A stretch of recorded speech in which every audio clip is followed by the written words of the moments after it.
هل تجوز رؤية الله سبحانه وتعالى؟ روى مسلم في صحيحه عن أبي هريرة رضي الله عنه عن النبي صلى الله عليه وسلم قال: إذا دخل أهل الجنة الجنة. نعم. احنا بدأنا البداية هنا بدخول الجنة بفضل الله. يقول الله تبارك وتعالى: تريدون شيئا أزيدكم. سبحان الله. هل تطلبون المزيد يعني بعد ما شافوا هذا النعيم يعني؟ فيقولون: ألم تبيض وجوهنا، ألم تدخلنا الجنة. شوف الحمد يثمر ايه في الآخرة. يعني الإنسان لا يحمد على كل حال ويرى أن كل فضل من الله، ينظر إلى رده في الآخرة بما يرد. نعم. أنت ماذا نريد؟ أنت بيضت وجوهنا وأحللتنا دار المقامة من فضلك. يعني يعددوا نعم الله عليهم قناعة ويقينا. نعم. لأنهم كانوا من الحمدين في الدنيا. نعم. تمام. ألم تدخلنا الجنة وتنجينا من النار. يعني كانوا يقولون سبحان الله، هذا في حد ذاته فضل. فيكشف الحجاب في هذه اللحظة بدون مقدمات. سبحان الله. هنا حول المفاجأة بينهم وبين الله عز وجل. بينهم وبين الله يكشف الحجاب. سبحان الله. فما أعطوا شيئا أحب إليهم من النظر إلى ربهم عز وجل. الله. هل كل الناس سوف يرى وجه الله سبحانه وتعالى؟ في الجنة بلى. أصحاب الجنة، من دخل الجنة سوف يكرمه رب العباد بهذا، أيا كانت هذه الدرجة. يعني ولكن يعني درجة عليون يعني سبحان الله. يعني شوف ما هو في ناس يرون رب العباد بين الفينة والفينة، لكن في عباد اللي في عليين هؤلاء دول يرون وجه رب العباد بكرة وعشية. سبحان الله. هم درجات عند الله، هم درجات. لا اله الا الله. على قدر ما ابتعد الإنسان عن الانغماس في الدنيا على قدر ما أوتي من فضل الله في الآخرة. علاقة عكسية. على قدر ما ابتعد الإنسان المسلم نعم. عن أن ينغمس في دنياه على قدر ما رأى من كرم الله في الآخرة، وعلى قدر ما انغمس على قدر ما حط به ما ابتعد. بالضبط. هل يجوز لأصحاب درجة محددة في الجنة أن يتجاول ويذهب إلى عليين؟ طبعا لهم ما ويمكث هنا. الله عز وجل. الله عز وجل يعني سوف يلهم العبد أماني ما خطرت له على بال. سبحان الله. يقول لك حتى تنتهي بهم الأماني، يعني آخر بتخيله يلهم الله أماني أخرى.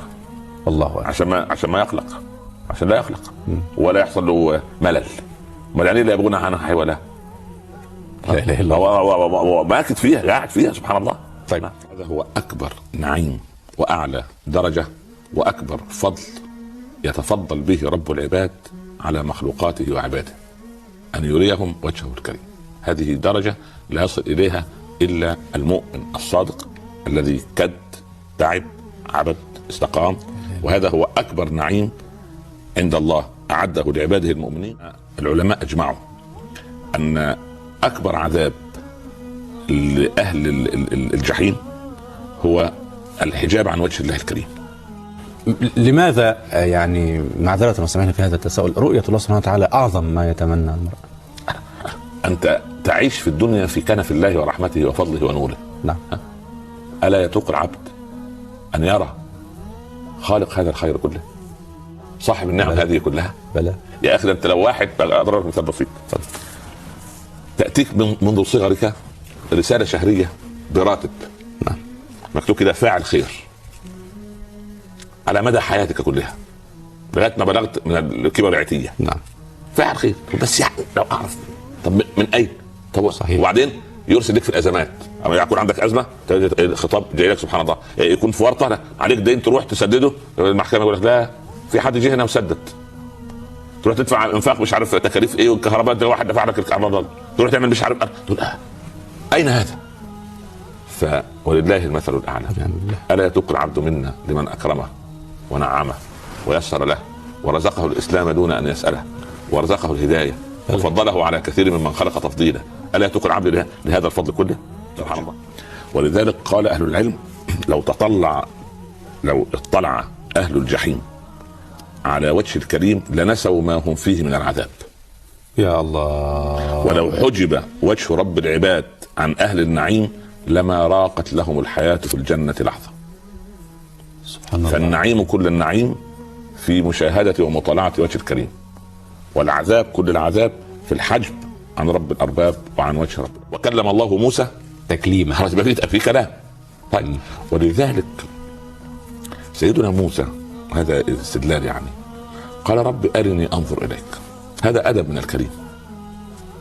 لو لم تكن رؤية الله جائزة ما طلبها الكريم، لأن الأنبياء ينفى عنهم السفة والعبث. دلوا على الكريم سبحانه كما أكرمتني بالكلام أكرمني بالرؤية، وليس هناك حرج على فضل الله أبدا. لا نطلب ما في. سبحان الله، الله هو الحنان المنان، يعطي النوال من غير سؤال، ويعطيك قبل أن تسأل، ويعطيك وأنت تسأل، ويعطيك بعد أن تسأل. لا إله إلا الله، لا إله إلا الله. لما طلب الرؤية أولا ليس هذا عبثا، هذه حقيقة. إذن هو متحقق أنه تجوز أو يجوز منه أن يطلب من الله أن يريه نفسه أو أن يريه وجهه الكريم. قال رب أرني أنظر إليك. الإجابة كانت عجيبة ومفاجئة. قال لن تراني. قاطع. لن تراني.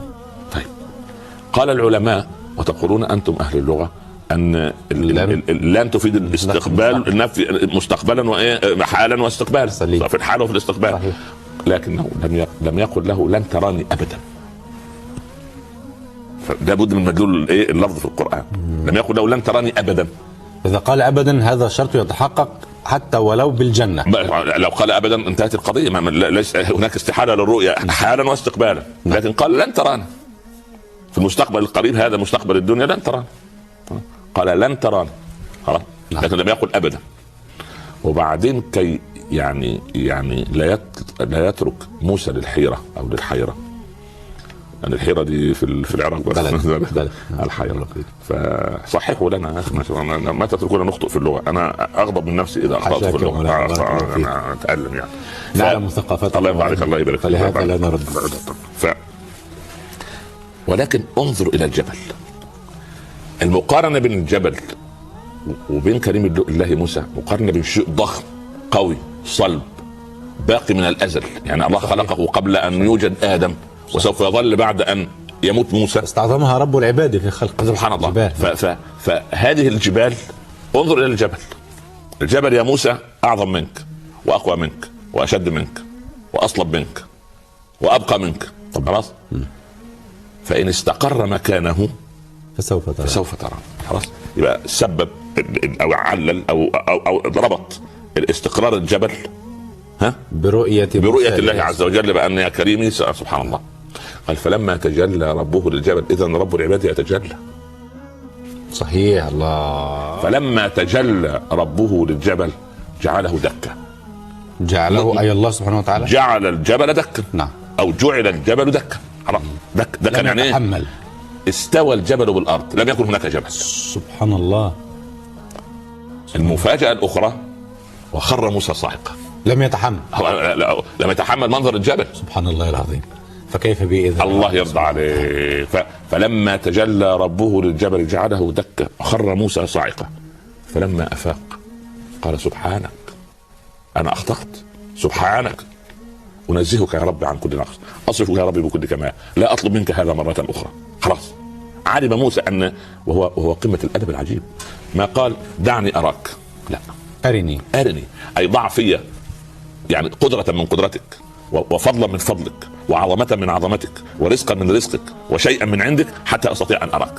أن الله لا يراه إلا المؤمنون فقط في الجنة. المؤمنون غير المسلمين أم أن ذهبوا من سيدنا محمد وأجادوا فيها ودخلوا الجنة بفضل الله.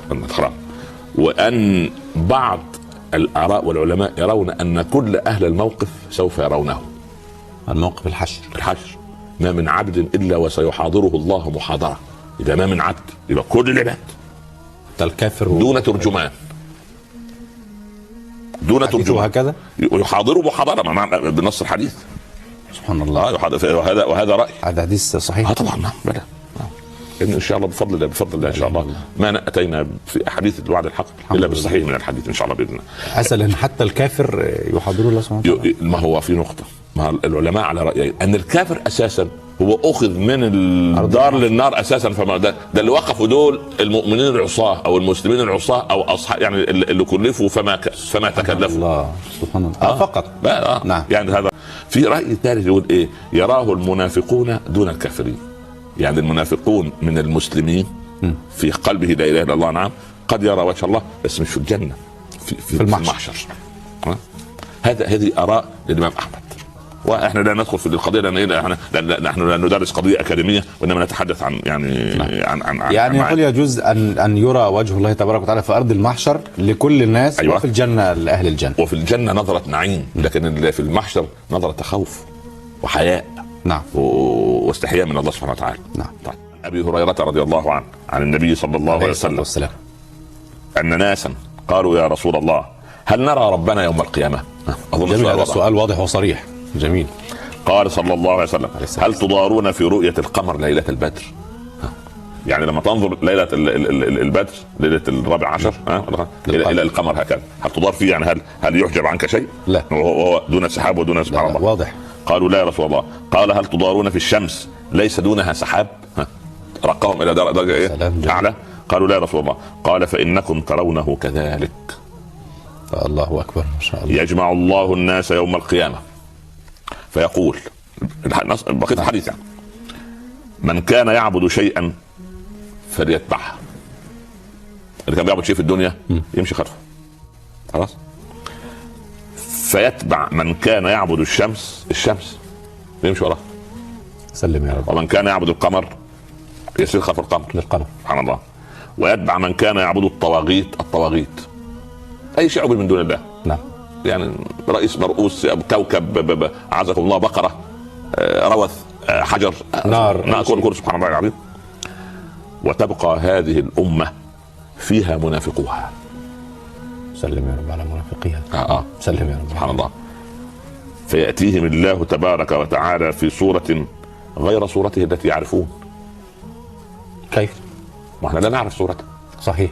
فغير صورته اللي في دماغك، اللي في ذهنك، اللي في عقلك. احنا مش قلنا كل ما خطر ببالك فالله بخلاف ذلك. سبحان الله العظيم. نص الحديث عكس كل العقول الموجوده ولا عقل.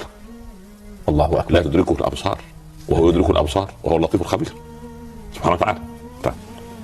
فيقول انا ربكم. نرى.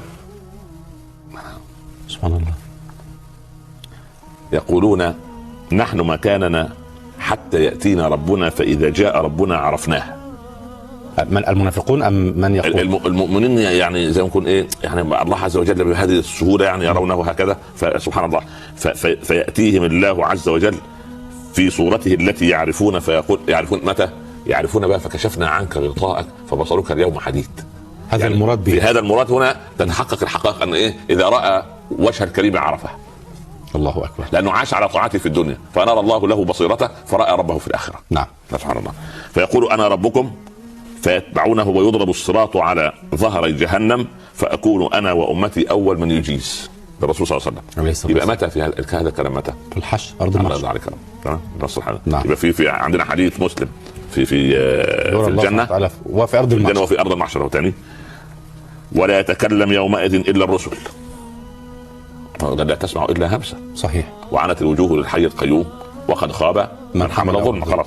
حتى اذا فرغ الله من القضاء بين العباد واراد ان يخرج برحمته من اراد من اهل النار، لما حكينا عنهم من قبل، العصاة الايه؟ الموحدين. الله يرضى عليك. قال اخرجوا من النار من كان لا يشرك بالله شيئا. يا فرج الله. الى يعني الحديث بهذا الطول طويل بهذا المنطق، بس احنا نريد ان ايه؟ ان في من اهل الايمان من يرون رب العباد عز وجل في ارض المحشر باشكالنا تلك، باشكالنا في الدنيا بفضل الله سبحانه وتعالى، وبعيوننا هذه يعرف بعضنا بعضا. يا فلان يا فلان سبحان الله. سبحان الله. نعم.